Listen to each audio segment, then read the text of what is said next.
अस्सलाम वालेकुम, very good morning from new Pakistan. मैं हूँ आपकी होस्ट हिना सलमान। कैसे हैं आप लोग? ठीक हैं, खुशखाश हैं? खुशी का समा तो है ही है, मगर सबसे ज़रूरी जो अहम बात यह है कि इस्लामाबाद जो कहते ना कि पूरी दुनिया का जो एक मरकज़ बना हुआ है, सबकी निगाहें इस्लामाबाद पर लगी हुई हैं। और ये जो इजलास और ये जो एक बहुत बड़ी जो डिप्लोमेसी के ज़रिए जो है दोनों मुल्कों की सेकेंड जो मरहला टेबल टॉक का वो शुरू ही होने वाला है।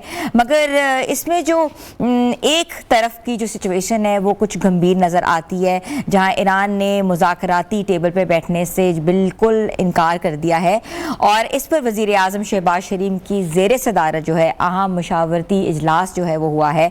और ईरान के मुज़ाकरात में शिरकत से इनकार के बाद पैदा होने वाली सूरत हाल पर गौर किया जा रहा है कि अब क्या होगा, क्या होना चाहिए। दूसरी तरफ अगर हम बात करें तो वज़ीर दाखिला मोहसिन नकवी ने अमरीकी और ईरानी सफ़ीरों से मुलाकात पर भी वज़ीर आज़म को एतमाद में लिया है और ये कहा है कि दोनों तरफ की सूरत हाल से आगाह किया जा रहा है। एक दूसरे के ज़रिए जो टेबल टॉक जो निगोसिएशंस का जो मामला था उस पर भी जो बहस छिड़ी हुई है कि क्या होने वाला है, क्योंकि आपको पता है वजह जो है स्ट्रेट ऑफ हॉर्मज़ पर होने वाले ब्लॉकेड पे और मिज़ल्स जो अटैक हुआ है, ईरानी मिज़ल्स पे अटैक हुआ है, ईरानी वेसल्स पे जो मिज़ल अटैक हुआ है उसकी तरफ से जो है ईरान की बहुत ज़्यादा जो है रिटालिएशन आ रहा है कि वो टेबल टॉक नहीं करेंगे। एक तरफ सीज़ फायर की खिलाफ वर्जी हो जाती है और दूसरी तरफ कहते हैं कि आप लोग हमें टेबल पे बिठाएं। तो ये दो तरफा जो चीज़ें हैं ये सामने आ रही हैं। इस्लामाबाद ईरान का जो अमेरिका मुज़ाकरात का दूसरा मरहला जो है वैसे तो कहा था कि 21 अप्रैल से शुरू हो गया और ये जो है मज़ीद कितने दिन जाएगा इसका भी अंदाज़ा लगाना बहुत मुश्किल है। अगर हम सिचुएशन पर बात करें तो इस्लामाबाद को खूबसूरत तरीके से सजा दिया गया है, क्योंकि फॉरेन डिप्लोमेट्स का सिलसिला जारी है। मीडिया के जितने भी पर्सनल्स हैं वो भी आ रहे हैं। उसके साथ साथ अमरीकी वफ्द का भी कहते हैं ना कि जहाज़ उनके लैंड हो चुके हैं, उनकी सिक्योरिटी, उनके साथ साथ जो साजो सामान है वो तमाम चीज़ें जो है नूर खान बेस पे लैंड हो चुकी हैं। मगर अभी वफ्द जो है वो उसका आना अभी बाकी है।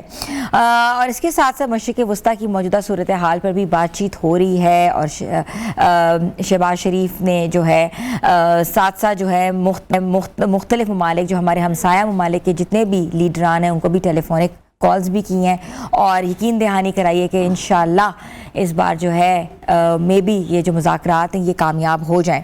और इसके साथ साथ चीनी सदर जो है शी जिनपिंग और सऊदी वली अहद मोहम्मद बिन सलमान के दरमियान भी टेलीफोनिक गुफ्तगू हुई है और सदर शी जिनपिंग का अपनाए हुर्मस से जहाज़ों की आमदोरफ्त बरकरार रखने पर जोर दिया गया है और कहा है कि मशरिक़ वस्ता के तनाज़ात को सियासी और सफारती ज़रिए से हल किया जाए, ना कि एक वॉर जोन बनाया जाए।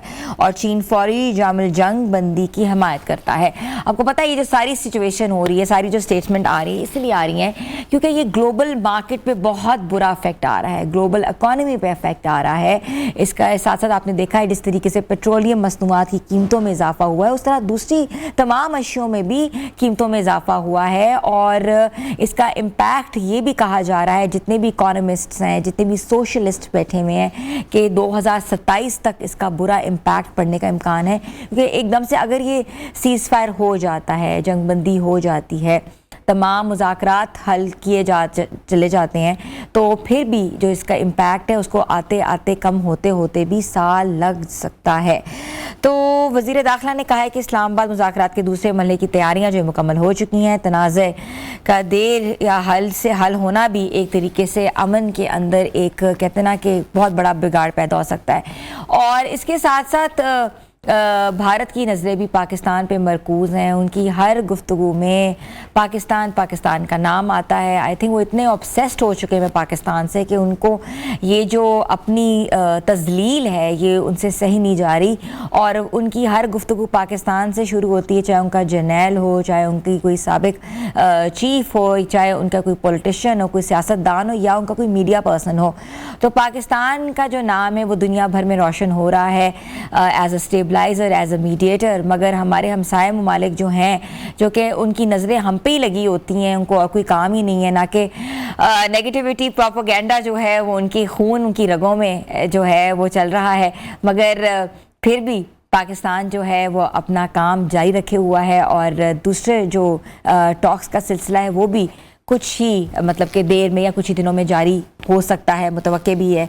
लेकिन अभी जो है ईरानी वफ्द का आना या उनकी हामी भरना पाकिस्तान आने की बहुत ज़रूरी है। तो व्यूज़, इसके साथ साथ एक तरफ तो ख़बरें जो हैं वो डेवलपमेंटल न्यूज़ के हवाले से आज हम बात करेंगे कि पाकिस्तान जहां अपने सफारती, जहां अपने स्ट्रेटेजिक के ऊपर बहुत खूबसूरत काम कर रहा है और दुनिया को बताया है कि पाकिस्तान जहां एक छोटा सा मुल्क कहा जाता था, वीक मुल्क कहा जाता, और पाकिस्तान मिडिल ईस्ट का, मशरिक़ वस्ता का एक मोस्ट पावरफुल मुल्क बनकर सामने आया। और पाकिस्तान ने अपनी कौमी खलाई प्रोग्राम में एक बहुत बड़ी कामयाबी हासिल की है, जो कि व्यू से शेयर करना बहुत ज़रूरी है। आपको पता है कि अर्थ ऑब्जर्वेशन सैटेलाइट EOS-2 जो है, उन्होंने चीन के इश्तराक के साथ यांगजियांग सी शोर लॉन्च सेंटर से जो है जुमेरात के रोज़ जो है कामयाबी से लॉन्च किया है। ये सैटेलाइट जो है space and upper atmosphere research commission ने तैयार किया है और इसका मकसद सिर्फ मुल्क की ज़मीन के मुशाहिदे और हाई रेजोल्यूशन इमेजिंग की सलाहियतों को नुमाया करता है। कितनी कामयाबी है, कितनी बड़ी कामयाबी है, चाहे ये चीन के साथ मुश्तरका की गई है, मगर इस तरह की सैटेलाइट लॉन्च करना और स्पेस साइंस टेक्नोलॉजी में आगे आना, तो इसका मतलब है कि पाकिस्तान दिन दुगनी रात चुगनी तरक्की कर रहा है। और जब तरक्की होती है तो वाकई हम लोग तमाम जो लोग हैं, कौम जो है यकजहता हो जाती है, कौम जो यकजहती का मुजाहरा करती है। और बता रहे हैं हम अपने आज जेनजीज़ को कि पाकिस्तान जो है अगले कुछ सालों में दुनिया में जो है वो लीड करेगा, अपनी लीडरशिप क्वालिटीज़ के साथ पाकिस्तान जो है मुस्तहकम रहेगा। स्पार्को के हुकाम के मुताबिक कौमी तरक्की की मनसूबाबंदी, कुदरती वसाइल के इंतज़ाम, माहौलियाती निगरानी और शहरी जो गंद का फैलाव होता है, मतलब कि उस हवाले से जो है अहम डेटा फराहम करेगा। और ये सेटेलाइट हुक्मरानी आफात से निमटने के लिए मौसमियाती तज्ज़िये और स्ट्रेटेजिक फ़ैसलों को बेहतर बनाने में मददगार साबित किएगा। जैसे कि आप लोगों को पता है कि पिछले साल कितना बड़ा फ्लड आया, पाकिस्तान को कितना मुश्किलात का सामना करना पड़ा, और फ्लड क्राइसिस की वजह से जो हमारा पोस्ट मानसून, प्री मानसून में जितना भी प्रॉब्लम्स आए थे, तो अब ये जो सैटेलाइट लॉन्च हुई है वो अपनी इमेजिंग, अपनी डेटा कलेक्शन के ज़रिए बता सकती है कि किस इलाके में जो है ज़्यादा जो है बारिश ज़्यादा होने का इम्कान होगा, या किस एरिए में जो है फ्लडिंग हो सकती है, किस एरिए में जो है लैंडस्लाइडिंग हो सकती है। और इसके साथ साथ ये भी कहा जा रहा है कि पाकिस्तान ने अपने सैटेलाइट बेड़े को मज़ीद वुसअत दी है, जिससे ज़मीन के मुशाहिदे के डेटा के साथ साथ तरक्की जो है कि राह में पाकिस्तान जो है वह गामजन हो जाएगा। तो ये तो बहुत इंपॉर्टेंट न्यूज़ थी। एक तो इस्लामाबाद टॉक्स जो है उसका दूसरा मरहला, दूसरी बात है पाकिस्तान ने सैटेलाइट लॉन्च की है। मगर हमने अपने जो शो का आगाज़ करना है एक बहुत कॉमन प्रॉब्लम से करना है, ऐसी प्रॉब्लम जो कि हमारे घरों में घुस गई है, हमारे घरों को चूस रही है, उसका जगह जगह बैक्टीरिया जो है वो लोगों में जो इन्फ्यूज़ हो चुका हुआ है। और ख़ास तौर पर एक ऐसे स्ट्रेटा का जो हमारे प्यारे बच्चे, हमारे मुल्क का सरमाया है, वो इस चीज़ का शिकार हो रहे। वो चीज़ क्या है? वो है डायबिटीज़, शुगर। आपको पता है कि शुगर ने तमाम लोगों को, हर तीसरे घर में शुगर है, खोखला कर दिया है। और क्या इलाज है, हम बार बार इस पे बात करते हैं। और किस तरीके से जो है अगर किसी को शुगर हो जाती है तो अपनी ज़िंदगी को रोक नहीं देना चाहिए, अपनी ज़िंदगी को कैसे गुजारना चाहिए, अपने लाइफस्टाइल में कौन सी तब्दीलियां करनी चाहिए, इसके सिम्टम्स कब आते हैं। और ख़ास तौर पे वो प्यारे बच्चे, वो तमाम हमारे नन्हे मुन्ने बच्चे जो कि छोटी उम्र में डायबिटीज़ का शिकार होते हैं, तो उनका इलाज कैसे कराया जाए, उनको कैसे समझाया जाए कि ये उनके लाइफस्टाइल का एक हिस्सा है। तमाम तरीके से या भरपूर तरीके से रेडिकेट्स तो हम नहीं कर सकते, मगर इसको तशख़ीस के साथ साथ हमने अपने लाइफस्टाइल को कैसे बेहतर बनाना है, क्या खाना है, डाइट कैसे प्लान करनी है। और इसकी अहम जिम्मेदारी जो है हमारे पेरेंट्स के ऊपर है। वो पेरेंट जो कि ख़ुद भी शुगर इफेक्टीज़ हैं और आगे से उनके बच्चे भी शुगर इफेक्टीज़ होते हैं, तो उनका घर जो है वो किस तरीके से जो है अपने लाइफ सेल को बरकरार रखता है, आज हम आपको बताएंगे। तो जितने भी लोग हैं हमारे साथ, जो हमारे व्यू, हमारे ऑडियंस हैं जिनको शुगर है, वो प्लीज़ ये प्रोग्राम को ज़रूर सुने, क्योंकि it's a very informative programme. We gonna start in a bit. छोटी सी ब्रेक पे जा रहे हैं, ब्रेक के बाद हम वापस आ रहे हैं। आप लोग देख रहे हैं न्यू पाकिस्तान।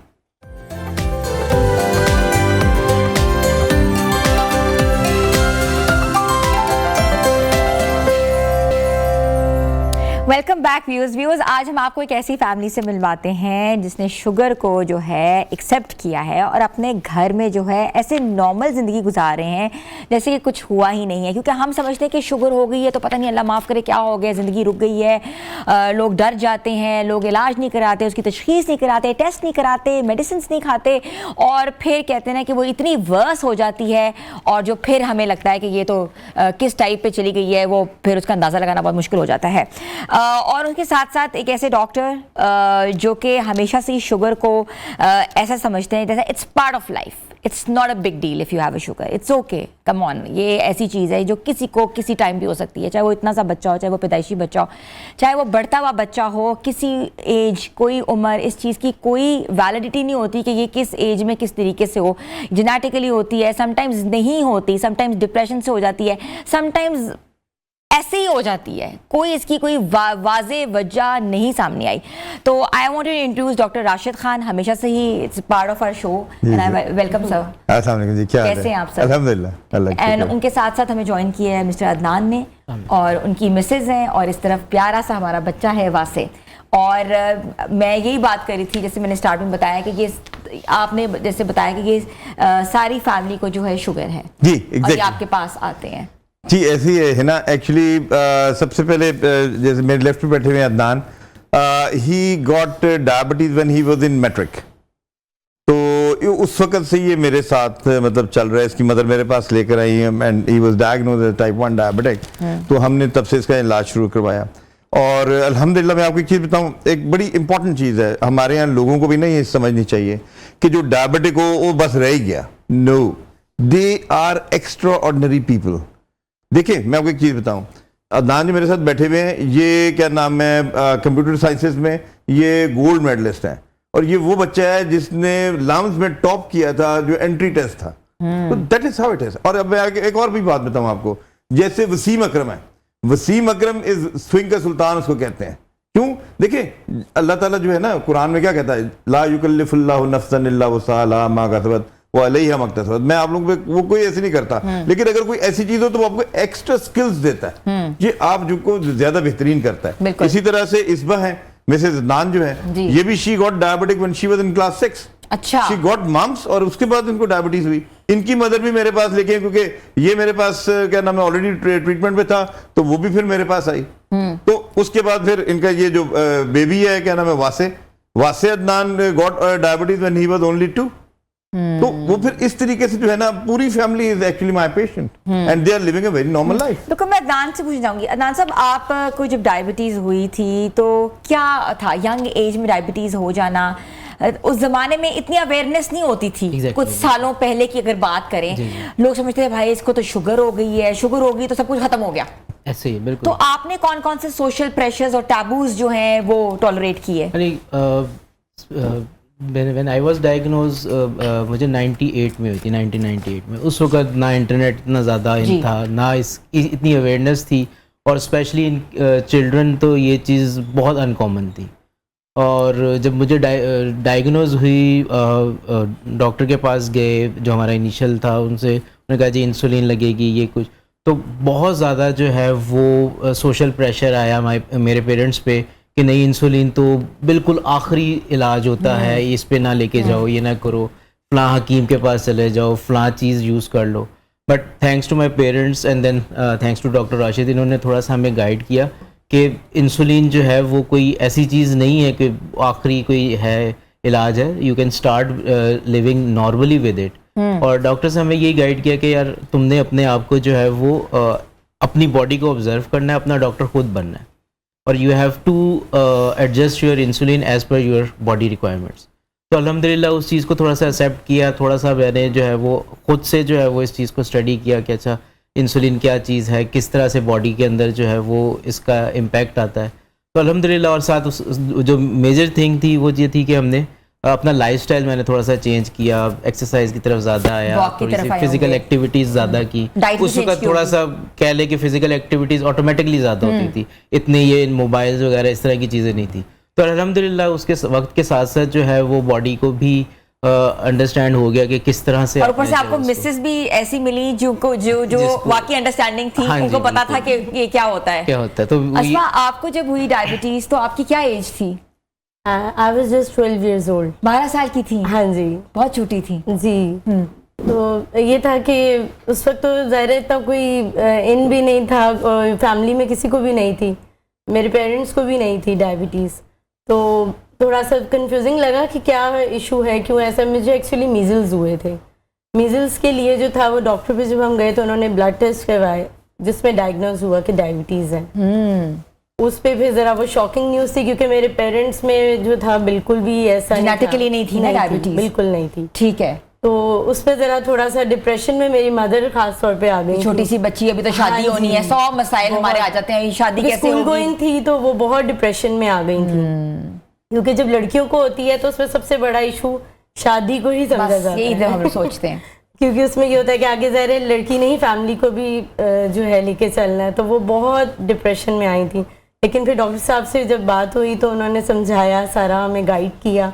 तो उसके बाद फिर शुक्र है कि उन्होंने भी इस चीज़ पे स्टेप लिया कि हम इंसुलिन ही स्टार्ट करेंगे। तो 12 साल की उम्र से इंसुलिन कैसे लगाई? कौन लगाता था आपको? फर्स्ट डे जो मुझे लगी थी वो तो पहले हॉस्पिटल से लगवाई, उसी दिन जो है मेरे ब्रदर ने जो थी वो मुझे स्टार्ट करवाई थी, भाई ने? हाँ जी। तो क्योंकि जब स्टार्ट हुआ था तो उन्होंने पेट से लगानी शुरू की थी। तो वहाँ पर एक नर्स थी, उन्होंने मुझे कहा कि तुम पेट पे लगा रही हो तो कब कब भाई को कहोगी कि मुझे पेट पे तुम इंसुलिन लगाओ। हाँ। वो चीज़ मुझे बड़ी टच की कि इन्होंने वाकई बड़ी अच्छी बात की है कि मैं कब तक उसको कहती रहूँगी। तो फिर मैंने खुद से जो है वो सीखा, उसी दिन उनसे ही सीखा, नर्स से, और तब से मैं खुद ही लगा रही हूँ, अल्लाह का शुक्र है। ठीक।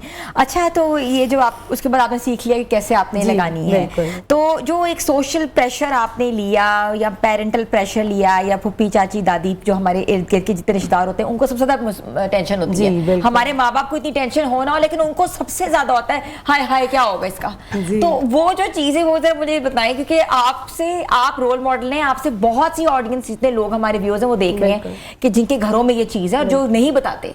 अच्छा, इसमें सबसे बड़ा जो रोल है ना वो पेरेंट्स का है। अगर आपके पेरेंट्स आपके साथ है ना तो फिर आपको दुनिया वाले जो भी कह रहे हो ना वो अलग हो जाती है चीज़। अगर आपके पेरेंट्स आपको सही गाइड कर रहे हैं ना तो वो आप हर चीज़ से ओवरकम कर जाते हैं। क्योंकि मेरे पेरेंट्स ने ही जो है वो डिसीजन लिया था कि हमने इंसुलिन पे ही जाना है, किसी वो दम वाले पे या किसी ऐसी जड़ी बूटी वाले जाना डॉक्टर पे नहीं जाना। क्योंकि लोग इस तरह में ज़्यादा पड़ जाते हैं कि इंजेक्शन से हमें हटना पड़े, इंजेक्शन लगाएंगे तो पता नहीं क्या उसके साइड इफेक्ट्स हो जाएंगे। सबसे बड़ा वो मिसकंसेप्शन ये है कि जी किडनीज पे इफेक्ट करती है, हालांकि वो किडनीज को आपके जो है वो रेगुलेट बचा करती रही है। होती है। तो ये चीज़ सबसे बड़ी है, इसमें पेरेंट्स का बहुत बड़ा रोल है। अच्छा, तो फिर जब रिश्ता हुआ आप दोनों का तो वो डॉक्टर साहब ने कराया था?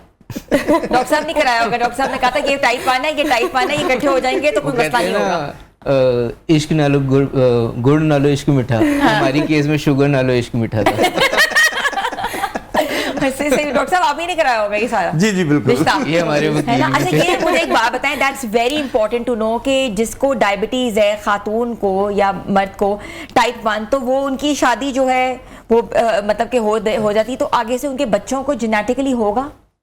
देखिए है ना, actually this is very important. देखिए हमारे यहाँ जो बेसिकली कॉन्सेप्ट चलता हुआ आ रहा है ना कि इन बच्चियों को जो टाइप 1 होती है उनको कोई रिश्ता नहीं देता क्योंकि ये बच्चे भी ऐसे होंगे। नो, ऐसी कोई चीज नहीं है। ठीक है, मैं आपको ये मैं अपने ऑडियंस को भी ये चीज बता दूं, ऐसी कोई चीज नहीं है। देखें, अब जिस बेचारी को टाइप 1 डायबिटीज हो गई है, अब उसका कसूर तो नहीं है ना, अब बेचारी को हो गई, अल्लाह की तरफ से आ गई है, तो उसको मतलब हमें एज ए क्या नाम है इंसान उसे एक्सेप्ट करना चाहिए, एज ए मेंबर एक्सेप्ट करना चाहिए चीजें। मैं आपको एक और चीज बताऊं, अभी कुछ दिनों पहले मिसेस आजम है, she is in Islamabad, she called me up, she is of the age 76 years. उन्होंने मुझे कहा कि मैं 16 ईयर्स की थी जब मुझे डायबिटीज हुई थी, 60 ईयर्स पुरानी उनकी हिस्ट्री थी डायबिटिक की, और टाइप 1 थी, वो इंसुलिन लगा रही थी। मैंने कहा जी आप ये टेस्ट करवा लें जरा, तो मैं फिर देखता हूँ क्या है।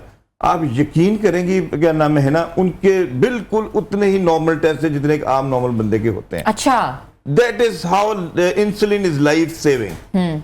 देखें आपकी गाड़ी में अगर पेट्रोल खत्म हो जाए तो क्या करेंगे आप लोग? पेट्रोल obviously, ही डलवाएंगे हाँ, ना। बिल्कुल। तो इन बेचारों का भी वो इंसुलिन खत्म हुई है तो बाहर से इंसुलिन ही लगनी है। आएगी, बिल्कुल। कोई गोली, कोई टिक्की, कोई और चीज कोई फक्की काम नहीं करेगी। That is how it is. हाँ, बिल्कुल डॉक्टर साहब, हम इस पर बात भी करेंगे और मैं वासे की तरफ भी जाऊंगी। छोटी सी व्यूअर्स ब्रेक पे जाना है, ब्रेक के बाद हम वापस आ रहे हैं। Stay with us.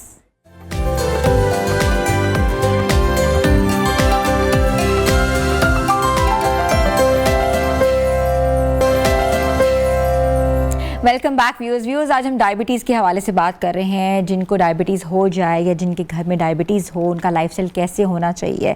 तो मैं रुख करूँगी वासे का। वासे हमारा बहुत प्यारा सा बच्चा आज हमारे सेट पे आया हुआ है। वासे कैसे हो? ठीक हो? ठीक ठीक हो? क्या खा कर आए हो आज? Omelette slice. ऊंचा। Omelette slice. ऑमलेट स्लाइस खाया था। और क्या खाया था? चाय भी थी बस। चाय भी थी। अच्छा, तो वासे भी वो इंसुलिन लगाते हैं कभी कभी? कौन लगाता है? मम्मा पापा ही बहन भाई लगा लेते हैं। मामा बाबा और बहन भाई लगा लेते हैं। वासे खुद तो नहीं लगाता ना? अच्छा, सबसे ज्यादा स्पोर्ट्स कौन सी पसंद है?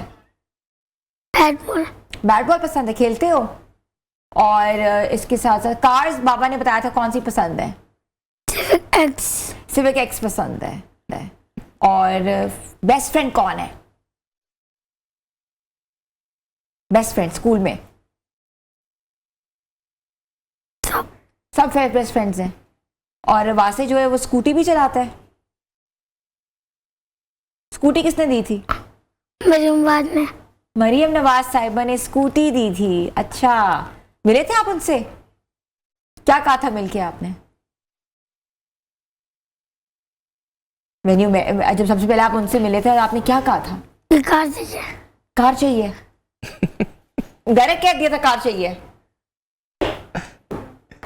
वाह जी वाह। अच्छा, मुझे बताओ कि शौक से क्या खाते हो? चावल। क्या खाते हो? चावल। चावल। चावल खाते हो? वो तो हम सब खाते हैं शौक से। और आइसक्रीम भी खाते हो? जब आइसक्रीम खाते हो तो मामा क्या कहती हैं? मामा क्या कहती हैं? कुछ भी नहीं कहती, खा लो। तो डॉक्टर साहब, आपने कैसे जबरदस्त इंसुलिन सेट करके दी कि बच्चा सब कुछ खा लेता है। देखें, जो सबसे बड़ा फायदा है ना इंसुलिन का, हाँ। मैं सारे पाकिस्तान के और पूरी दुनिया के पेरेंट्स को ये कहना चाहता हूँ कि उनका बच्चा, बेसिकली ये बच्चे ग्रोइंग एज में जी, इन्होंने आइसक्रीम भी खानी है, इन्होंने फास्ट फूड भी खाना है, इन्होंने हर चीज करनी है। आप अपनी इंसुलिन की डोज को एडजस्ट कर लें। ये जरूरी नहीं है कि वो एक ही लिखी पड़ी उसमें। देखिए, इसकी वजह से क्या प्रॉब्लम हो रहा होता है कि बच्चे पतले से पतले हो रहे होते हैं, बिल्कुल लागर हो जाते हैं। नहीं उनसे चला फिरा भी जाता। ये माशाल्लाह ये वो बच्चा है जो कि अपनी जो है हर चीज को नॉर्मल लेके चलता है। तो मैं अपने तमाम नाज़रीन से ये बात करता हूं कि अब आपके अगर बच्चे टाइप 1 डायबिटिक हैं तो आप उनको हर चीज खाने दें। इंसुलिन ऊपर नीचे आप कर सकते हैं, और ये बेसिकली डॉक्टर पे डिपेंड करता है ना। आपका डॉक्टर अगर अच्छा होगा ना, वो आपको एज ए फैमिली डॉक्टर लेके चलेगा साथ। और आपको, अब मेरे फोन हमेशा ओपन होते हैं, मेरा व्हाट्सएप हमेशा ओपन होता है। किसी पेशेंट को भी कोई बात करनी हो, वो मुझसे फोन पे मैसेज करता है, मैं उसको उसी वक्त जवाब देता हूँ कि यार ऐसे नहीं, डॉक्टर साहब, ये हमने देखा है, ये भी बता सकते हैं, इस बार बैठी हुई हैं नानसा भी यहाँ बैठे हुए हैं, कि जब डॉक्टर्स के पास जाते हैं तो वो आपकी सारी लिस्टों में से चीजें काट लेते हैं। ये भी ना खाओ, फ्रूट भी ना खाओ, कोल्ड ड्रिंक्स भी ना पियो, बर्गर भी नहीं खाने, फ्राइड आइटम्स भी नहीं खाने, आपने सिर्फ थोड़ी सी सब्जियों के 2-4 नाम है, दालें भी कम खानी है। तो खाना क्या है? रोटी भी छोड़ दें, ब्रेड भी छोड़ दें, चावल भी छोड़ दें, खाएं क्या? मेरे साथ ये केस हुआ था जब आई वॉज डायग्नोज। तो एक डॉक्टर साहब थे, उन्होंने इवन मेरा जो है वो आटे की रोटी भी बंद कर दी। मुझे जी बेसन की रोटी मिलती थी, और सिर्फ जो है बेसन की रोटी मिलनी, और साथ जो है वो 1-2 कड़वी सब्जियां जो है वो मिल रही होती थी। और मैं मतलब सोशली तो बंदा हो ही जाता है, लेकिन मैं अंदर से भी मुझे हो गया था कि पता नहीं क्या बीमारी होगी है कि मतलब जो है वो अब इस तरह से लाइफ गुजारनी होगी। लेकिन फिर आहिस्ता आहिस्ता डॉक्टर साहब ने भी जो है वो गाइड किया, और अल्हम्दुलिल्लाह मैं जो है वो तकरीबन 30 साल हो गए और I am living a very normal life. Social boycott आप चीज़ों का वैसे भी नहीं कर सकते, कहीं ना कहीं Exactly. कभी ना कभी तो आपको खानी पड़ती होगी। इस बार जैसे आपकी तो बहुत, आप भी 12 साल की थी तब से आपने ये जर्नी अपनी जो स्टार्ट की है बीइंग अ डायबिटिक, तो सबसे बड़ा challenge except for the social pressure की शादी हो जाएगी, अल्लाह का शुक्र है डॉक्टर साहब मिल गए आपको, आपने शादी कर ली, लेकिन ये कि सबसे बड़ा प्रेशर कहाँ था खाने पीने के हवाले से? दोस्तों के साथ जाना आना, फैमिली गैदरिंग्स में जाना, रमज़ान हमारा आपको पता है बहुत ही इलेबोरेटेड में रमज़ान हम लोग सेलिब्रेट करते हैं, तो कहाँ आपको प्रॉब्लम्स आई फेस? अच्छा, इसमें वैसे नॉर्मल लाइफ में तो इतना मुझे अल्लाह का शुक्र है प्रॉब्लम्स नहीं फेस हुई। शुरू में जैसे कि मुझे भी यही था कि जब डायग्नोस हुई थी, जब डॉक्टर्स को चेक करवाया तो एक डॉक्टर ने मेरा भी यही किया था कि रोटी वगैरह जो थी वो चौकर काटा, उन्होंने कहा, क्योंकि वो ज़ाहिर है मैं छोटी एज में थी, मेरे से नहीं वो खाई गई, तो मैंने रोटी खाना छोड़ दी हुई थी, चावल वैसे ही उन्होंने बंद कर दिए हुए थे, और मैं सिर्फ जो चल रही थी वो चाय और ब्राउन रस्क पे चल रही थी। मेरा दिन रात वही बस होता था मील, तो वो मेरे लिए बहुत मुश्किल टाइम था। फिर आहिस्ता आहिस्ता जो है वो जब डॉक्टर साहब ने बताया कि नहीं ये तो ग्रोइंग एज है, इसमें आपको जो है वो डाइट की ज़रूरत है, तो फिर जो है नॉर्मल अपने जो है मील्स पे मैं आई थी वापस। अच्छा जी। तो आपने कहा नहीं अब, लेकिन आपके पेरेंट्स ने ये बात समझी कि आपको थोड़ा थोड़ा हर हाँ चीज़ जी, दें? पहले तो ऑब्वियसली डॉक्टर से जब कहा तो वो भी डरे हुए थे, क्योंकि तो उन्होंने बिल्कुल रिस्ट्रिक्ट कर दिया कि कुछ भी नहीं ऐसा लेना, लेकिन फिर जब डॉक्टर साहब ने बताया तो फिर आहिस्ता आहिस्ता इस बार नॉर्मल आ गई। आपके ऊपर पूरा एक घर होता है, माँ जो होती है वो अपने ना सिर्फ शौहर को देखती है, अपने बच्चों को भी देख रही होती है, खुद भी इस चीज़ में आप मुब्तला थी, तो आपने कैसे इंश्योर किया कि डाइट में कोई मसला ना हो? और इसके साथ साथ अक्सर शुगर हाई हो जाती है, अक्सर शुगर लो भी हो जाती है, बिल्कुल, तो उसमें आपने ये चीज़ कैसे इस प्रोटोकॉल को मैनेज किया? कुछ ये भी अपनी ज़रा जर्नी बताएं। अच्छा, शुगर हाई में एक्चुअली एक इशू बहुत बड़ा जो आता है वो आता है एग्रेशन। उसमें आप एकदम हाइपर हो जाते हो, क्योंकि शुगर हाई जो हो रही है उसमें आपका थर्स्ट लेवल एक तो इंक्रीज हो रहा है, प्लस आपको यूरिनेशन बहुत ज़्यादा होती है, आप पानी पी रहे हैं वॉशरूम जा रहे हैं, पानी पी रहे हैं वॉशरूम जा रहे हैं, ये इशू आता है।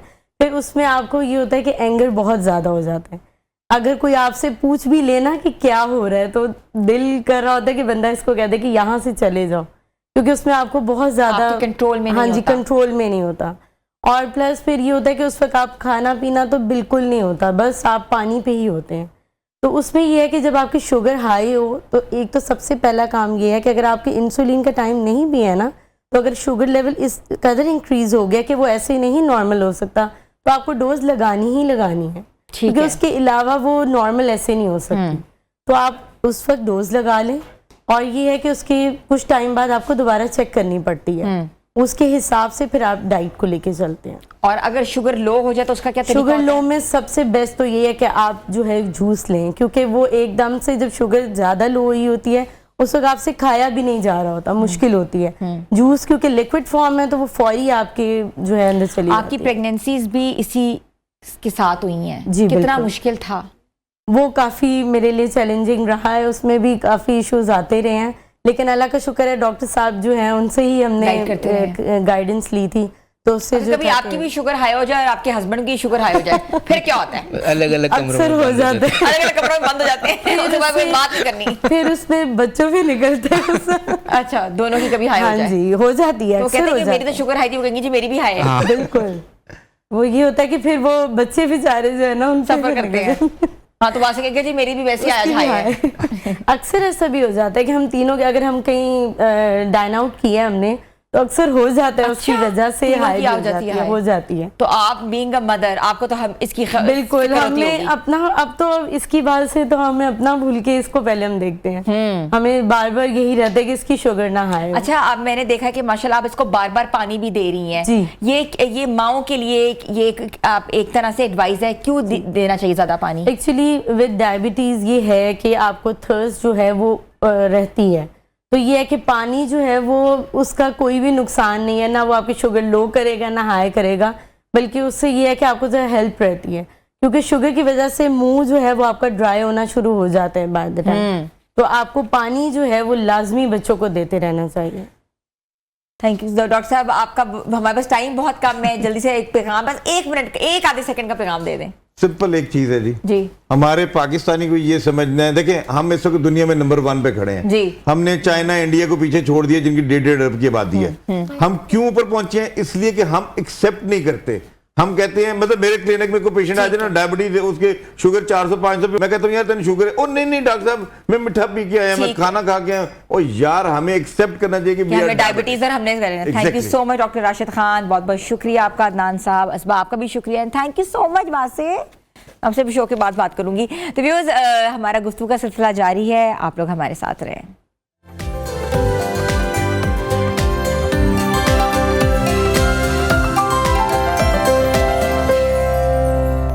Welcome back viewers. आज हम एक इम्पॉर्टेंट इशू को एड्रेस करने लगे हैं। आपको पता है कैंसर जैसी जो मुहलिक बीमारी है वो हमारे घरों में जो है वो भी दाखिल हो चुकी हुई है और बहुत से ऐसे केसेस रिपोर्ट हुए हैं, ख़ासतौर पर ख़वातीन के हवाले से। मगर आज हम जिस कैंसर के ऊपर बात कर रहे हैं, कोलोरेक्टल कैंसर, जिसको बड़ी आंत का कैंसर कहा जाता है, वो भी अब जो है उसमें भी ख़तरनाक इजाफा हुआ है। और माहिरीन का कहना है कि अगर बर वक्त उसकी तशख़ीस ना की गई या ना उसका इलाज किया गया तो ऑब्वियसली वो जो कैंसर है वो डिफरेंट ऑर्गन्स में जाके जो है वो रिएक्ट हो सकता है, फैल सकता है और समटाइम्स वो जानलेवा भी साबित होता है। तो कोलोरेक्टल कैंसर जो होता है उसकी वजूहात क्या हैं, क्या करना चाहिए, सबसे इम्पॉर्टेंट चीज़ होती है उसके सिम्टम्स कितने अलार्मिंग होते हैं। और आपको पता है कैंसर की डिफरेंट स्टेजेस होती हैं, first stage, second stage, third stage, fourth stage. तो किस स्टेज पे जो है इस कैंसर का पता लगता है और अगर पता लग जाए तो फर्स्ट स्टेप जो होता है वो क्या करना चाहिए। पेट की बीमारियां आम है, आपको पता है पानी से भी रिलेटेड होती हैं। अक्सर हमने देखा है कुछ इलाकों में जहां पानी गंदा दस्तयाब होता है उससे भी पेट की बीमारियां जन्म लेती हैं और उन बीमारियों के साथ साथ अगर वो ज़्यादा एग्रीवेट कर जाएँ तो वो भी एक कैंसर के तौर पे जो है वो बन सकती हैं और वो भी फिर आगे जो है उसका डायग्नोसिस में भी जो है वो इशू हो सकता है अगर बर वक्त उसको ना रहा रोका जाए। तो आज हम बात करेंगे कोलोरेक्टल कैंसर के हवाले से और हमें ज्वाइन किया है professor doctor Tauseef Fatima, surgical oncologist, आज हमारे साथ हैं। अस्सलाम वालेकुम। वालेकुम अस्सलाम। कैसी हैं डॉक्टर साहब? बिल्कुल ठीक हूँ अल्हम्दुलिल्लाह। डॉक्टर साहब मैंने थोड़ा सा इंट्रोडक्शन करा दिया। कोलोरेक्टल कैंसर आपको पता है बड़ी आंत का, जिसको सरतान कहते हैं। आप बेहतर बता सकती हैं कि सरतान है क्या, कैसे होता है और इसकी तशख़ीस कैसे की जाती है? ओके, सो सरतान बेसिकली एक तेज़ी से फैलने वाले फोड़े की तरह समझा जा सकता है अगर हम इसको आम ज़बान में बात करें तो। ये शुरू होता है, बड़ी आंत को हम मुख्तलिफ हिस्सों में डिवाइड करते हैं। एक असेंडिंग कोलन है, फिर ट्रांसवर्स है, डिसेंडिंग है, सिग्मॉइड है और रेक्टम है। सबसे कॉमन ये सिग्मॉइड में होता है और सबसे कॉमन सिम्टम जो है वो बड़े पेशाब के साथ खून आना है। सो अगर बड़े पेशाब के साथ खून आना है और वो यूजुअली दर्द के साथ नहीं होता, बग़ैर दर्द के होता है, एक बात। और दूसरा ये कि आज कब्ज़ है, कल बड़ा, अगर ये रीसेंट चेंज है कि आप पहले बिल्कुल ठीक रोज़ बड़े पेशाब के लिए वॉशरूम जाते थे बट अब रीसेंट चेंज ये है कि कभी कब्ज़ रह जाती है, कभी लूज़ मोशन हो जाते हैं। सो ये दूसरा अलार्मिंग साइन होता है। और तीसरा अलार्मिंग साइन है कि खून की कमी हो जाती है जिससे इंसान थका हुआ रहता है, उठ के काम करने को दिल नहीं चाहता और वो यूजुअली दाईं तरफ वाला यानी असेंडिंग कोलन का जो कैंसर होता है उसमें इस तरह से होता है। सो इसका ये मतलब है कि जो अलामतें हैं वो उस तरह से ज़ाहिर होंगी जिस तरह से लोकेशन है उसकी। बड़ी आंत में एक बड़ा सा ऑर्गन है बड़ी आंत का जिसके मुख्तलिफ हिस्से हैं, किस हिस्से में कैंसर है उस हिसाब से है। मगर हमें किस चीज़ से अवेयर रहना चाहिए, उनमें से एक बड़े पेशाब के साथ खून आना है, दूसरा कब्ज़ और मोशन का रीसेंट चेंज होना है आपकी बाउल हैबिट्स में, और तीसरी बात खून की कमी होना है। ठीक है, अगर किसी को ये तकलीफ़ें हो रही हों, ये जो सिम्टम्स आ रहे हो, तो उनको फर्स्ट एड के तौर पे सबसे पहली चीज़ क्या करनी चाहिए? सबसे पहले डॉक्टर से मिलना चाहिए बिकॉज मोस्ट कॉमन जो है वो नीचे बवासीर होती है जो भी खून के साथ प्रेजेंट करती है और उसके लिए सिर्फ एक मुआयना चाहिए होता है जिसको हम प्रोक्टोस्कोपी कहते हैं। वो नीचे से मुआयना होता है और उससे ये डायग्नोज हो जाता है कि नीचे बवासीर के मौके हैं या फिशर तो नहीं है, उनमें भी ब्लीडिंग होती है। सो अगर वो नहीं है तो फिर पूरी आंत का मुआयना होता है जिसको हम क्लोनोस्कोपी कहते हैं। उसमें कैमरा डाल के पूरी आंत का मुआयना किया जाता है जिससे अर्ली स्टेज के कैंसर भी बड़ी आराम से डायग्नोज हो सकते हैं। ठीक है। अच्छा डॉक्टर साहब, इसके ये तो आपने बता दिया ना कि आपने किस तरीके से इसको मुआयना कराना है अपना। कोई टेस्ट भी होते हैं जिसमें अगर आपने बताया कि ब्लड की कमी हो जाए तो वो भी आप रूल आउट करते हैं जी। और क्या रेड ब्लड सेल्स कम होते हैं या वाइट ब्लड सेल्स कम होते हैं, कहाँ से हम ब्लड रिपोर्ट से रूल आउट कर सकते हैं? ये सिर्फ देखें, सिंपल ब्लड टेस्ट से हम डायग्नोज नहीं कर सकते, ठीक है। मगर ये एक हिंट हो सकता है। यानी हम सिंपल CBC कराएं, कंप्लीट ब्लड पिक्चर, उसमें HB जो कि RBCs रेड ब्लड सेल्स को डिपिक्ट करता है वो कम होता है। सो वो एक इंडिकेशन होती है, मगर फाइनल डायग्नोज मतलब उसकी बहुत सारी रीज़न है। हमारे यहाँ ख़वातीन में अनीमिया वैसे ही बहुत कॉमन है। हमारी middle class, lower socio economic class एक बड़ा हिस्सा है जिनकी Malnourished है। डाइट जी मैलनरिश है। सो जिनकी डाइट ठीक नहीं है, सो वो एनीमिक होते हैं। मगर दिस इज़ वन सिम्टम जो बाद में कंफर्म किया जा सकता है क्लोनोस्कोपी से। Yes, definitely we start with all the blood test, जिसमें CBC है, जिगर के टेस्ट हैं, गुर्दों के टेस्ट हैं। ये बेसलाइन है जो हम हमेशा ये कराते हैं। बड़ी आंत का कैंसर जो है ये ज़्यादातर ख़वातीन में पाया जा रहा है या मर्द हजरात को ज़्यादा होता है? ये मर्द हजरात में ज़्यादा होता है उनमें होता है जी, और फैमिलीज़ में भी रन करता है। तो अच्छा। जिनकी फैमिलीज़ में है उनका रिस्क फैक्टर ज़्यादा होता है, जेनेटिकली जेनेटिक फैक्टर है बिल्कुल इसका। उनमें ज़्यादा होता है। जी। अच्छा, ये आपने बताया मर्द हजरात को ज़्यादा होता है, ये क्यों होता है? ईटिंग हैबिट्स की वजह से होता है, जेनेटिकली भी आपने कहा होता है, कोई लाइफस्टाइल में कोई चेंजेस हों उसकी वजह से भी हो जाता है? जी बिल्कुल। देखिए, ये कहना कि अगर हम ये सारे लाइफस्टाइल रखेंगे तो बच जाएंगे, नहीं, मगर अगर ये नहीं होंगे तो हमारा रिस्क बढ़ जाएगा। सो वो लाइफस्टाइल क्या है जो हमें कैंसर से प्रिवेंट करता है? वो फिज़िकल एक्टिविटी है, डेली वॉक है या most of the days in the week में वॉक है, और फ्रूट्स एंड वेजिटेबल का इनटेक है। वो आपको ऑलमोस्ट हर तरह के कैंसर से प्रिवेंट करता है। और जो रिस्क फैक्टर हैं जो हमारे लाइफ स्टाइल में हैं, उनमें सबसे बड़ा रिस्क फैक्टर स्मोकिंग है, अल्कोहल है, ये चीज़ें, डायबिटीज़ है, इवन हाइपरटेंशन है। ये चीज़ें long term even colorectal cancer का बाइस भी बन सकती हैं। ठीक है। अच्छा डॉक्टर साहब, मुझे ये बताइएगा कि इन केस किसी को कोलोरेक्टल कैंसर हो जाता है और वो सेकंड स्टेज पे है या थर्ड स्टेज पे आ जाता है, तो आप लोग बीइंग डॉक्टर्स क्या करते हैं? सर्जरी, अगर तो सेकेंड स्टेज तक है तो surgery first treatment of choice होती है। थर्ड स्टेज पे डिपेंड करता है कि वो राइट साइड की कोलन है, लेफ्ट साइड की है या रेक्टम है। सो रेक्टम में बहुत सारी एडवांसमेंट आ गई है, जिसके लिए रेक्टम की थर्ड स्टेज के लिए हम यूजुअली कीमोथेरेपी देते हैं, रेडिएशन देते हैं, जिससे वो छोटा हो जाता है। बाज़ वक़्त वो इतना छोटा हो जाता है कि सर्जरी की ज़रूरत नहीं रहती, गायब हो जाता है, कि फिर हम सिर्फ पेशेंट को वॉच एंड वेट पे रखते हैं। हम देखते हैं कि ये कैंसर अगर दोबारा आएगा वापस तो सर्जरी होगी।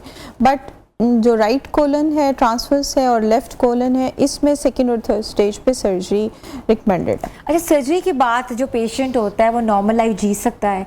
बिल्कुल, क्योंकि अक्सर कहते हैं ना कि जो आपका इंटेस्टाइन जो आंत होती है वो जगह जगह से काट देते हैं या छोटी कर देते हैं। जी बिल्कुल।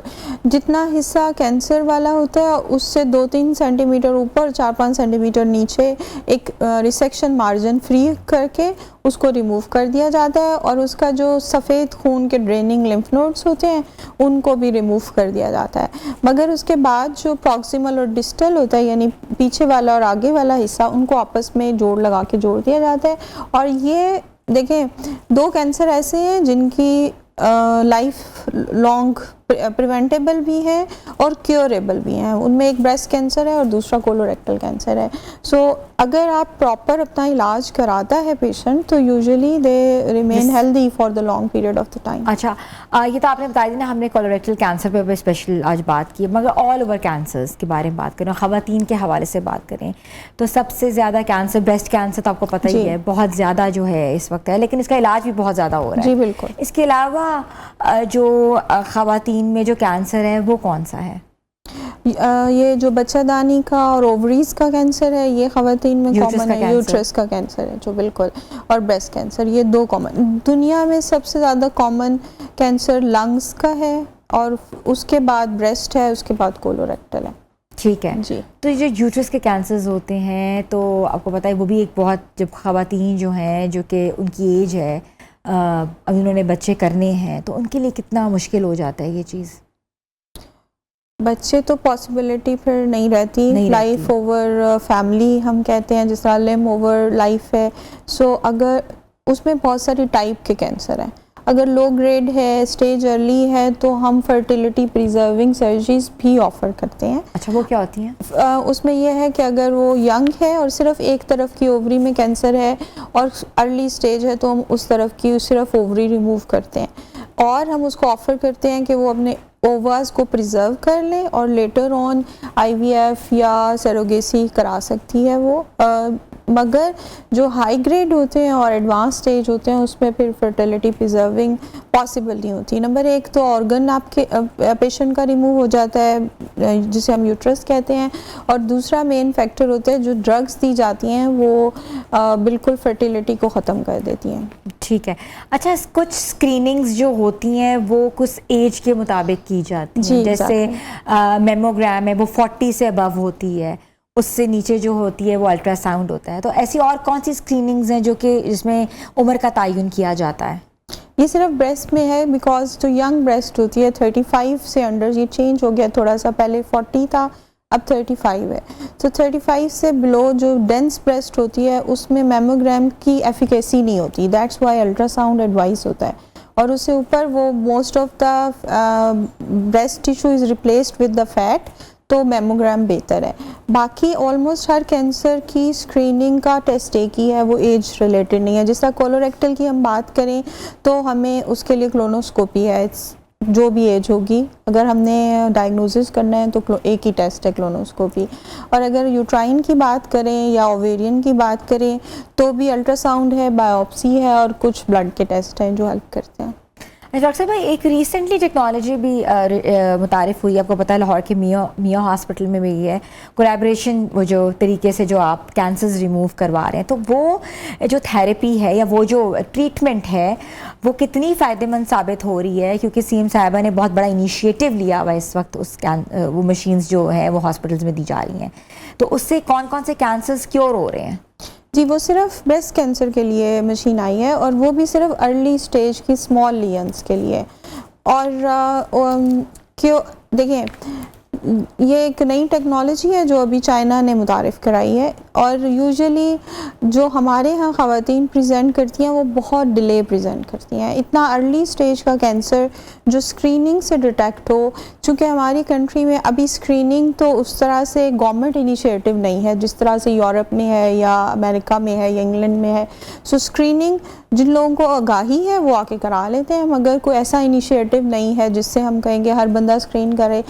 तो वो मशीन बेस्ट है उन लोगों के लिए जो स्क्रीन डिटेक्टिंग स्मॉल लीजन होते हैं, तो which is very rare in our country. ठीक है, thank you so much doctor साहिबा।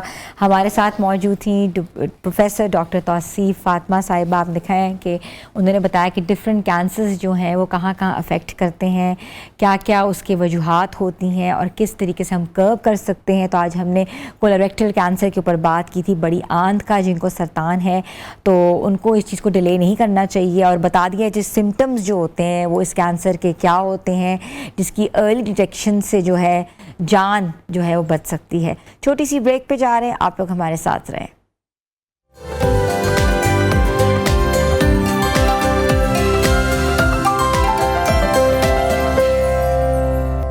Welcome back viewers. आज हम जिस टॉपिक पे बात करने लगे, आपको पता है कि आप लोग सब जो हैं वो पर्दे के पीछे रहने वाले लोगों को बहुत सराहते हैं, उनको देखना चाहते हैं। हमारे सितारे जो हैं उनका हाल जो है हम एस्ट्रोलॉजिस्ट से तो निकलवा लेते हैं, मगर हमने सोचा कि आज सितारों का हाल, उनकी ज़बानी आपको बताएं कि उनका क्या हाल होता है।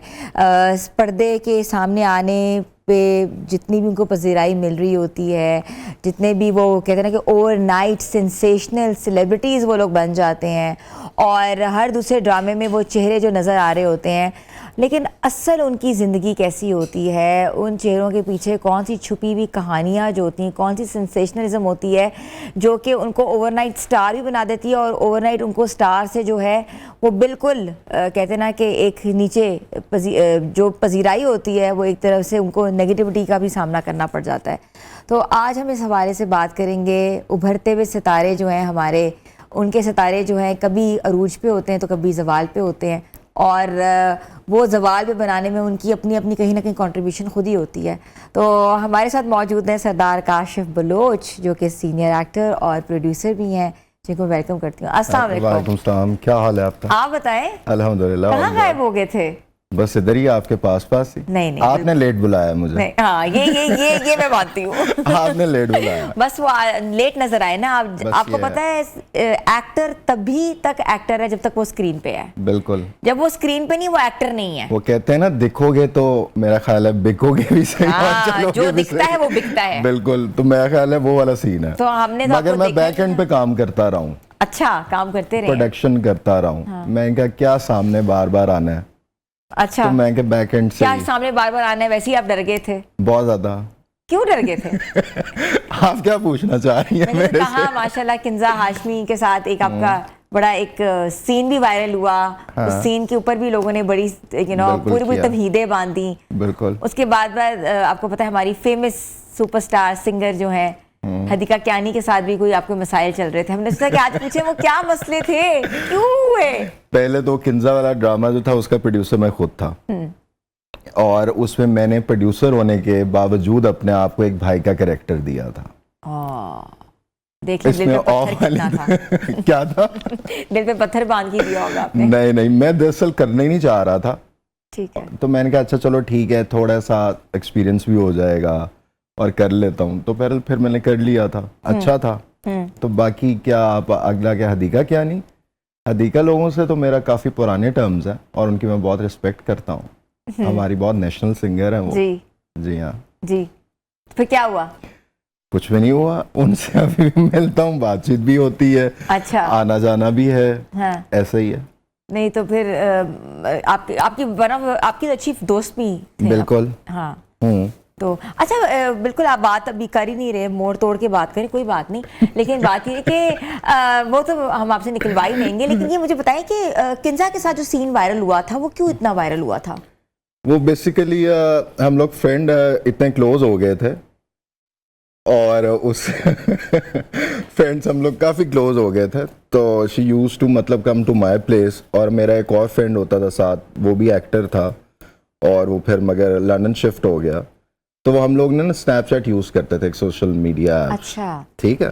तो उसमें हमारी स्नैप्स ऐसी थी कि हम लोग घर में बैठे हुए हैं, खा रहे हैं, घूम फिर रहे हैं, तो लोगों को लगा कि पता नहीं मेरा कोई शायद सीन है। तो मगर ऐसा कुछ नहीं था। Kinza is a good friend of mine.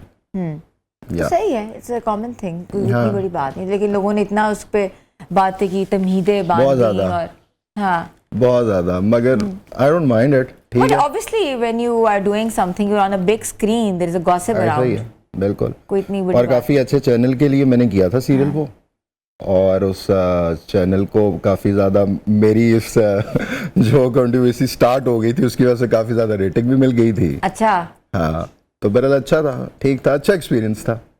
अच्छा, वेरी नाइस। अच्छा, मुझे ये बताइएगा कि आपने बात की हदीका जी की, बहुत उनकी सिंगिंग की, देयर इज नो डाउट, माशाल्लाह अमेजिंग सिंगर, पाकिस्तान का बहुत बड़ा नाम है, पहचान है पाकिस्तान की। ऐसा ही है। तो उनके मतलब कि वहाँ भी देखा आपके साथ, लेकिन उनकी वजह से मतलब कि और बहुत से इर्द गिर्द के लोग नाराज हो गए थे,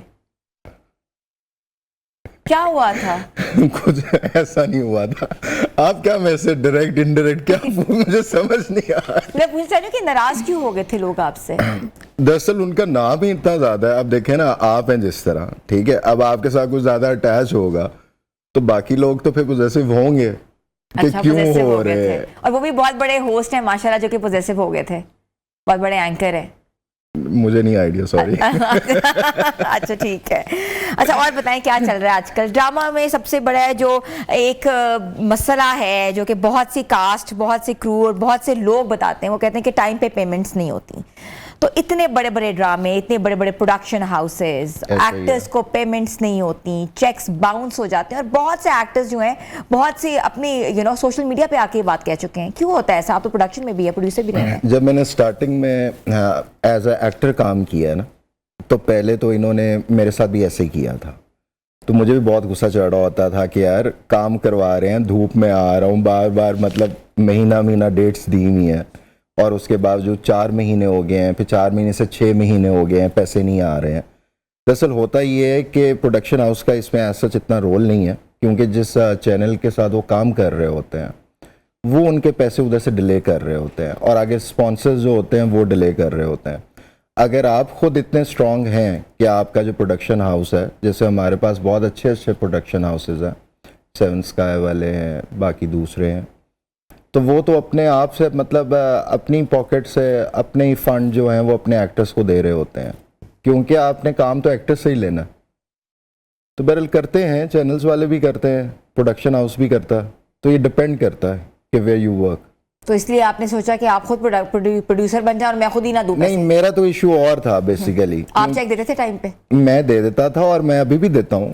अच्छा। कि मेरे बॉस से चेक अभी तक मेरे पास सालों के पड़े हुए हैं, बाउंस चेक्स? बाउंस चेक है। अच्छा। और उनके साथ मेरा ऐसा कनेक्शन है, मैं उन्हें क्या कहूँ, मुझे समझ नहीं आती है। तो मैं कहता हूँ अच्छा चलें, लेट्स सी। अच्छा, ये भी मैंने देखा है कि बहुत से एक्टर्स दिल बर्दाश्ता हो गए हुए हैं, वो अब स्क्रीन पे नजर नहीं आते, ऐसे ही, चाहे वो डिलिबरेटली नहीं आते या उनको काम नहीं मिलता।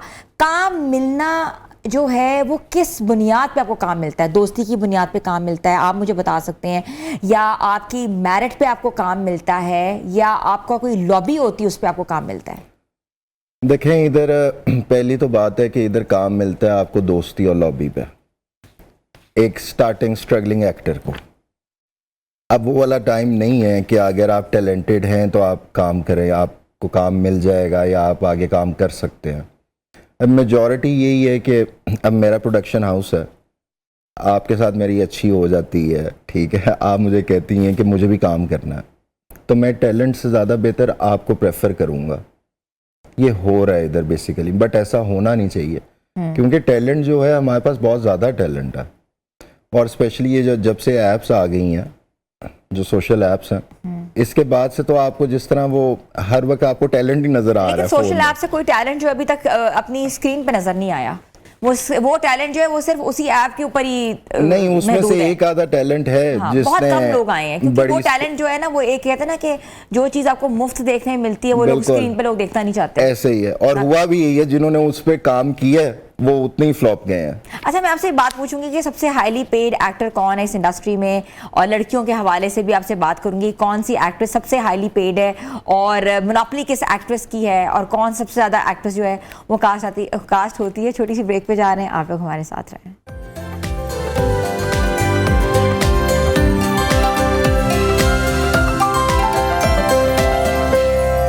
Welcome back viewers. आज हम पाकिस्तान ड्रामा इंडस्ट्री के हवाले से जो कहते हैं ना कि इनसाइट न्यूज़ जो है उसकी मालूमात ले रहे हैं। हमारे साथ मौजूद हैं काशिफ बलोच।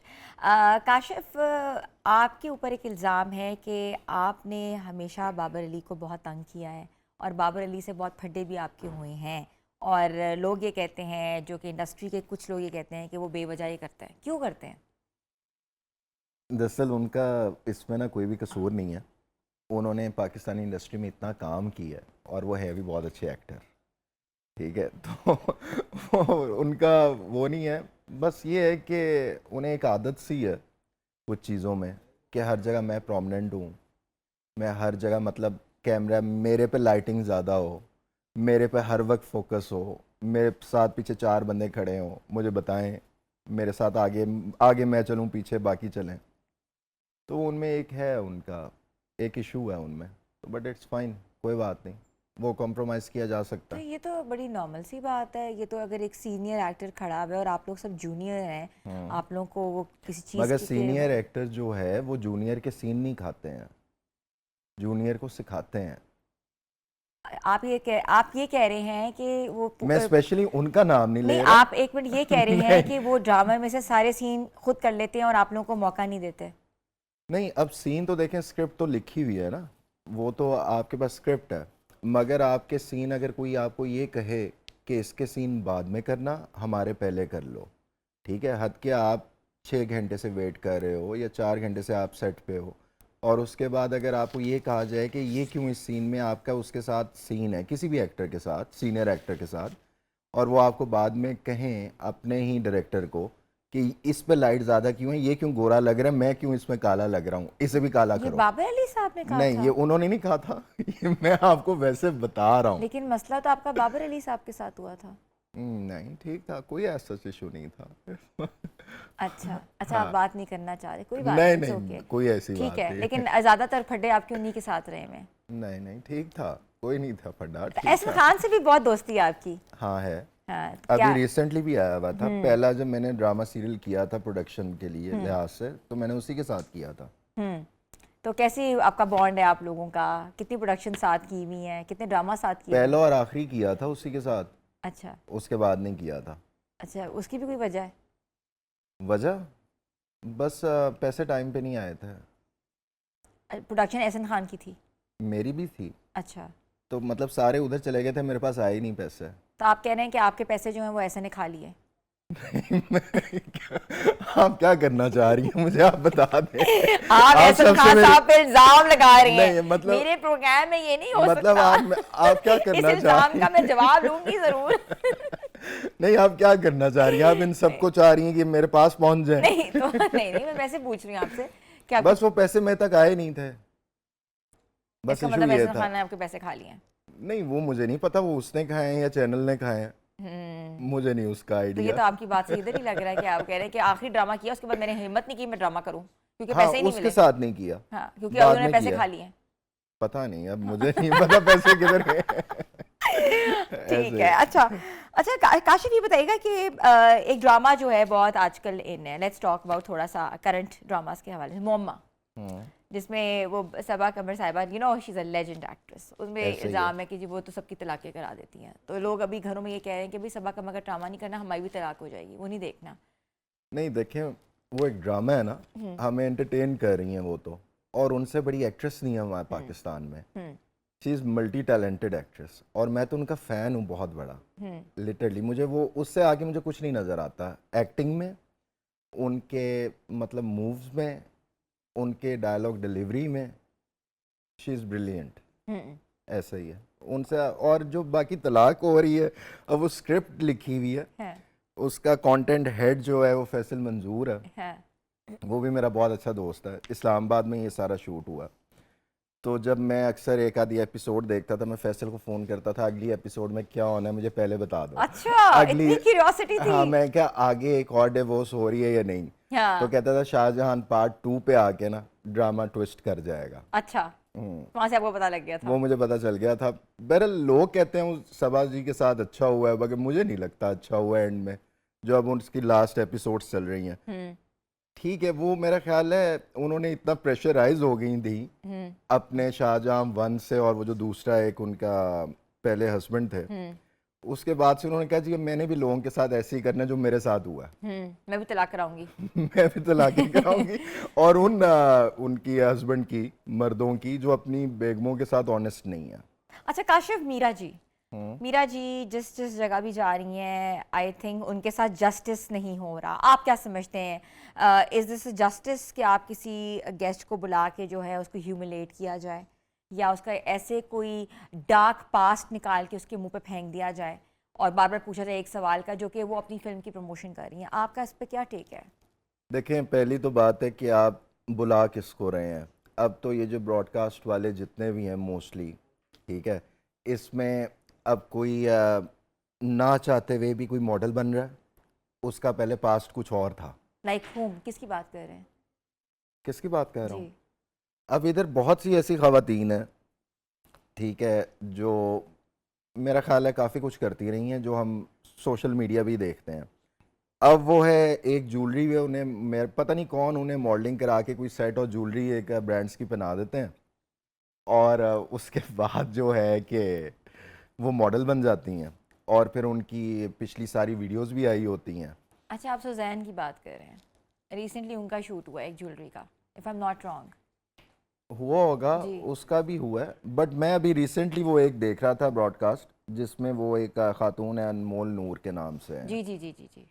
उन्होंने पहले एक और वो एंकर है, मेरा ख्याल है फ़िज़ा अली है शायद, उनके साथ किया है। पहले वो उन्हें रुलाती हैं, वो चुप कराती हैं, फिर बाद में जाके दूसरी जगह पे ही फिर वो कुछ और बोल रही हैं। तो मुझे समझ नहीं आती कि कौन लोग बुला रहे हैं इन्हें, क्या कर रहा है, ठीक है, और ब्रॉडकास्ट करने वाले कौन हैं। फिर अगर आप बात करें मीरा जी की, मीरा जी हमारी एक्ट्रेस हैं और बहुत फिल्में की हैं, बहुत काम किया उन्होंने, और हॉलीवुड में जाके भी उन्होंने काम किया है, बॉलीवुड में भी गई हुई हैं। तो उनके साथ ये ऑब्वियसली जस्टिस तो नहीं है कि जो उनके साथ हो रहा है, और हर बंदे का एक पास्ट है। अब देखें ना, उनकी नई मूवी, उसका भी नाम साइको है। ठीक है। और उसमें अभी उनकी प्रेस कॉन्फ्रेंस भी देख रहा था जिसमें शान जी से प्रेस वाले पूछते हैं, चांद शाहिद साहब से, कि इसमें सर साइको आपने किसको बनाया, तो उन्होंने साफ कहा इसमें साइको मीरा ही है। ठीक है, अब वो स्टोरी अब फिल्म आती है तो देखते हैं कि कैसी है। ये है जी। अच्छा, वैसे मीरा के ऊपर ये जो कैरेक्टर साइको उन्होंने नज़रबंद किया है या कैरेक्टर उन्होंने ढाला है, तो आपको लगता है ये सही किया है, उस पर फिट बैठता है? नहीं, वैसे उन्हें करना नहीं चाहिए था, क्योंकि मेजॉरिटी जो है वो उन्हें समझती है शायद। तो हाँ, मेजॉरिटी उन्हें समझती है क्योंकि उनके पास से रिलेटेड ऐसी कुछ चीज़ें आई हैं, कोई फोटोग्राफर तो पता नहीं क्या क्या वो बोलती हैं, जिस तरह वो इंग्लिश बोलती हैं। तो मेरा ख्याल है उन्हें करना नहीं चाहिए था, शायद उन्हें काम चाहिए था या उन्हें आदत है बड़ी स्क्रीन पे काम करने की, मूवी वगैरह की, तो उन्होंने कर लिया। अब देखते हैं, लेट्स सी कैसी है, अल्लाह करे अच्छी हो। लेकिन उनका जो जितने भी मैंने मीडिया के ऊपर पेरेंट्स देखी है अभी रिसेंटली, तो उन्होंने अपने आप को बड़ा थोड़ा सा डिफरेंट चेंज नज़र आई हैं, क्योंकि मुझे तो ग्रूम लगी हुई हाँ, आई है हाँ, नज़र, बेहतर नज़र आ रही हैं। उन्होंने एकदम से अपने आप को ना ट्विस्ट किया है। बिल्कुल ग्रूम हुई हुई है।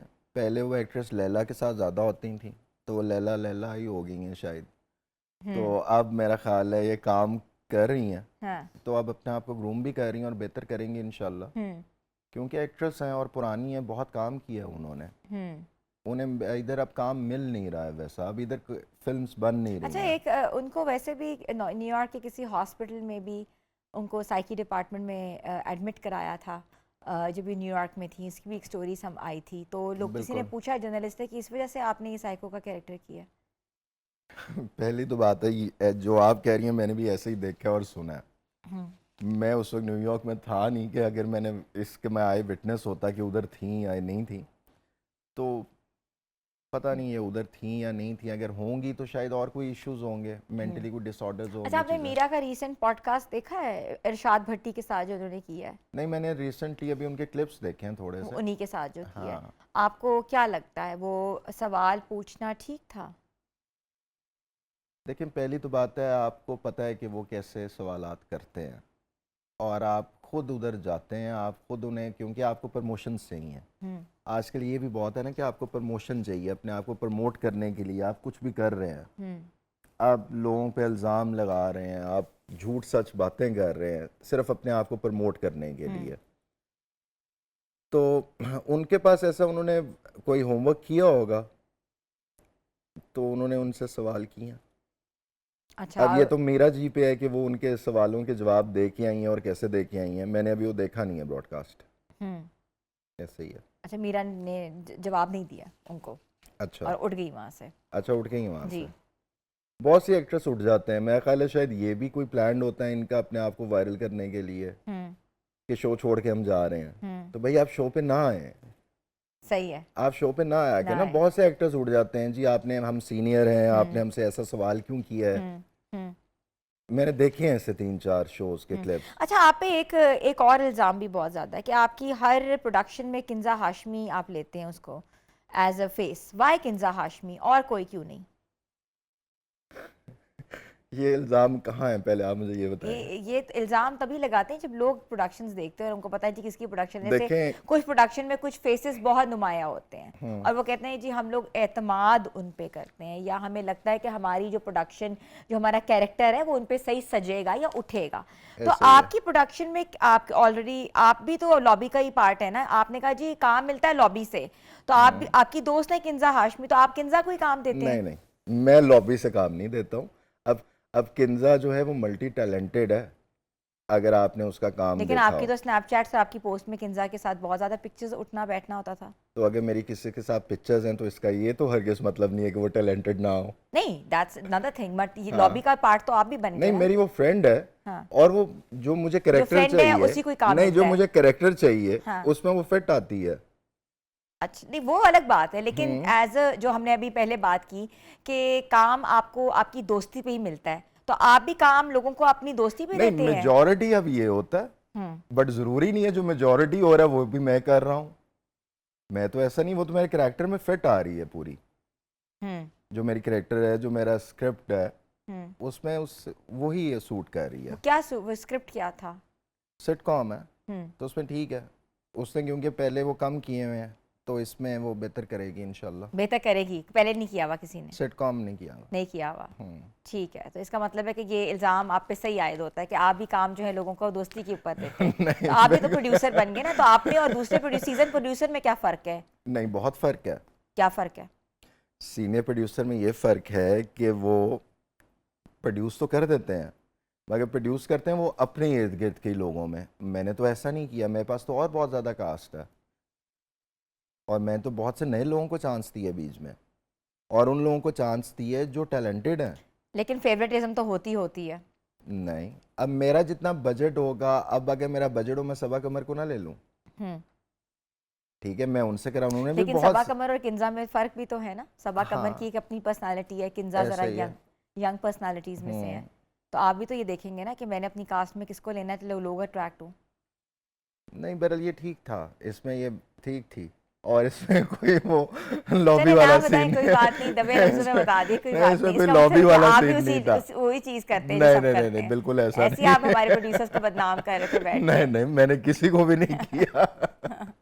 तो फिर जो बड़े लाइमलाइट में आते हैं वो सही आते हैं ना, क्योंकि वो लाइमलाइट में आएंगे तो वो फिर आप जैसे लोगों को काम ही नहीं देंगे। नहीं, ये बिल्कुल ऐसा नहीं है, और मुझे इनसे काम की जरूरत भी नहीं है। हाँ। क्योंकि मैंने इसीलिए तो अपना ही प्रोडक्शन स्टार्ट कर काम ही दिया। छोड़ दिया। मैंने काम ही इनसे छोड़ दिया ना। अब मुझे ऑफर करते हैं काम के लिए, मुझे 2 प्रोजेक्ट काफी बड़े एक चैनल अच्छा, के एक लिए। चीज़ मैं आपसे पूछना चाहूँगी, आप बेहतर बता सकते हैं मुझे। हमेशा से जो जितनी फीमेल कास्ट आती है, आर्टिस्ट आती हैं, नई नई न्यूली इमर्ज होती है, वो कहती हैं जी बहुत हरासमेंट है, बहुत हरासमेंट है, लोग जो हैं वो आपको बहुत हरास करते हैं डिफरेंट तरीके से, और काफ़ी चीज़ें जो है सामने भी आई हैं। आपको लगता है या आप समझते हैं कि वाकई ख़वातीन के लिए, लड़कियों के लिए हरासमेंट है, या आपने देखी हो कभी? नहीं, मैं नहीं समझता हूँ। नहीं है? नहीं है मेरा ख्याल, बल्कि ये मेरा ख्याल नहीं है, I am sure about it, कि जब तक ख़वातीन में से कोई भी लड़की आपको ख़ुद इजाज़त जब तक नहीं देती, आप उसको देख भी नहीं सकते हैं। आप उन्हें ऐसे कोई साइन, ऐसा सिम्टम या कुछ ऐसा आप उन्हें देते हैं पॉइंट, जिस पे वो आपको मतलब आस्क आउट मार देते हैं या आपसे बात करना चाहते हैं। जब तक खातून जो है, जब तक खुद एक इजाज़त नहीं देती, बंदे में इतनी ज़रूरत ही नहीं है कि वो उसकी तरफ देख भी सके। अच्छा, बिल्कुल। तो ये हरासमेंट नहीं होती फिर? नहीं, मैंने तो नहीं देखी है। नहीं देखी है, ये ऐसे। आपस में म्यूचुअल एक अंडरस्टैंडिंग होती है। हाँ, कह सकते हैं, जिसने करनी है। ठीक है, ठीक है। अच्छा, मुझे ये बताइए, काशिफ सबसे हाईली पेड एक्ट्रेस कौन है पाकिस्तान की, लाइक ड्रामाज में? We are talking about drama industry, not a film industry. Drama तो वैसे मायरा खान ने भी बहुत किए हैं, लेकिन starting कम में। करती हैं। अब तो सबा कमर जी है, सबसे हाईली पेड है, ऐसे ही है। और लेकिन यंग लॉट में? यंग लॉट में मुझे उसका आइडिया नहीं है, उसमें काफ़ी हैं, सारी अब हाईली पेड हैं, सब हाईली पेड है, और सबको हाईली पेड किया है फवाद ने, फवाद खान ने ना। फवाद खान ने, हाँ। प्रोडक्शंस में। हाँ, क्योंकि वो चला गया इंडिया, जब वो वापस आया तो उसने पैसे बहुत ज़्यादा मांगने स्टार्ट कर दिए।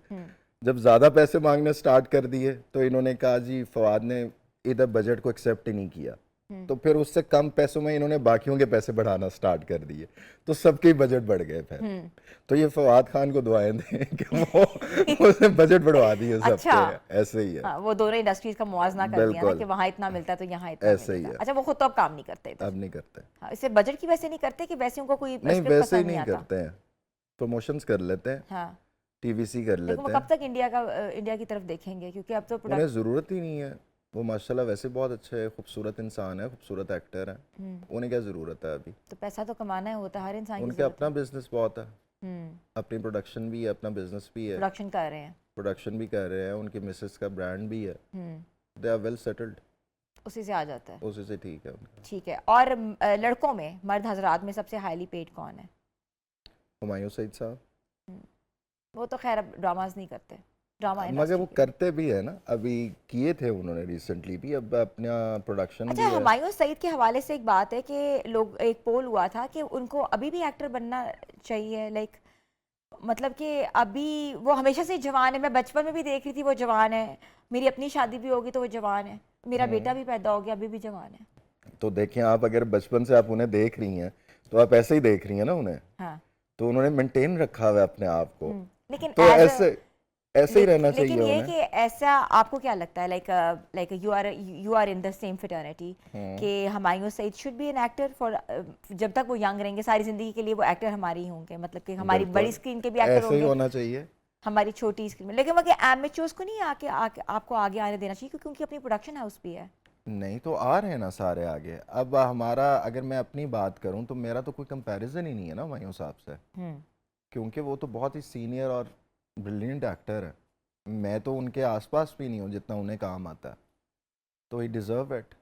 तो अगर हम उन्हें इसी तरह ही नहीं, देख मैं रहे ये हैं, बात नहीं कर रही as a hero, as a वो, अगर एक जैसे अब जावेद शेख साहब भी एक्टिंग कर ऐसे रहे ही हैं, है। अदनान सिद्दीकी साहब भी एक्टिंग कर अब रहे हैं। ये हुमायूं साहब जैसे ना एक आधी चीज़ ही होती है ऐसा एक्टर, ठीक है। अब जावेद शेख साहब को आप देख लें, उन्होंने बचपन का भी कैरेक्टर उसमें बच्चे का भी किया है, फिर वो हीरो भी आए हैं, अब बाप के कैरेक्टर में भी आते हैं, फिर दादा भी बन जाते हैं, ठीक है। हुमायूं साहब ने एक अपने आप को मेंटेन रखा हुआ है, कि मैंने हीरो ही आना है। मैंने हीरो ही आना है, और वो आते हैं। हम्म, और वो आते हैं, आप देख लें, अगर उन्होंने कभी ड्रामा सीरियल अभी रिसेंटली जो किए हैं कई, उसमें भी वो हीरो हैं, और मूवीज़ करते हैं तो उसमें भी वो हीरोज ही हैं। हम्म, तो ये सही है, मतलब सही है, ठीक है, जब तक वो आ रहे हैं अपनी प्रोडक्शन से ही हीरो बन जाए। ठीक है, हाँ ठीक है। अपनी प्रोडक्शन से भी और जो दूसरे भी करते हैं उसमें भी वो हीरो ही हैं। ये सही है। ठीक है। पाकिस्तानी ड्रामास जो हैं वो हमारी बहुत देखे जाते हैं, बॉर्डर पार भी हमारी ड्रामास की बहुत पजीराई है, पूरी दुनिया में जो है हमारे ड्रामास के ऊपर जो है लोग बहुत वॉच करते हैं, एक एक कैरेक्टर जो है वॉच होता है। तो फिल्म इंडस्ट्री उस तरीके से ऊपर नहीं आ पाई, वो हमेशा से आपको पता है जब आई थी एक सर्टेन टाइम के लिए आई, उसके बाद फिर वापस वो, क्योंकि कंटेंट हम नहीं कर पाए, टेक्नोलॉजी में हम पीछे रह गए। क्या समझते हैं फ्यूचर पाकिस्तान की फिल्म इंडस्ट्री के का या ड्रामा इंडस्ट्री का? ड्रामा इंडस्ट्री तो हमारी बहुत आगे है, और ये जैसे आप कह रही हैं कि आउट ऑफ द बॉर्डर भी, तो ये करेगी आगे भी काम, क्योंकि हमारे पास इतना कंटेंट है और इतना हमारे पास प्रोडक्शन है और अच्छे एक्टर्स हैं सारे, तो ड्रामे तो हमारे हमेशा हिट ही जाएंगे। और अब हमारे ड्रामे स्टोरीज़ बहुत अच्छी हैं हमारे पास। और अगर इंडस्ट्री की बात की जाए, वो एक टाइम था जिसमें बहुत ज़्यादा देखी जाती थी मूवी, मगर उसमें ड्रॉबैक ये था कि हमारी मूवीज़ कभी भी इंटरनेशनल नहीं लगी, सिर्फ वो पाकिस्तान में ही चलती रह गई हैं।